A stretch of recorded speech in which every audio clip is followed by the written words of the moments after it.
Welcome to Luca and Miguel. Enjoy the video. In this video, I will show how to get Coinbase in Pokémon Emerald.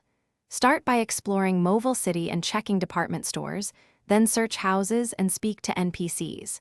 Keep a notebook of locations, note which doors open after events, and return to areas at different times. Use repels to speed travel and save before interacting with suspicious characters. I'll walk each step so you can follow easily and without guesswork. In this video, I will show how to get Coinbase in Pokémon Emerald.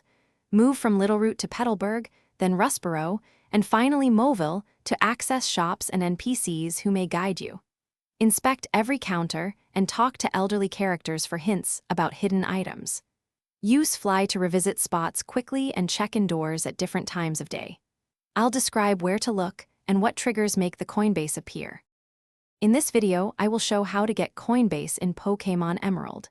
Save often before critical interactions and use Fly to jump between towns for faster checks. Keep repels active when traversing tall grass to prevent backtracking delays, and always talk to every NPC in a building to trigger hidden events. If an item does not appear, reload and try different dialogue options. I'll share easy resets and efficient search patterns. Thanks for watching and please subscribe. It's the best investment you'll ever make.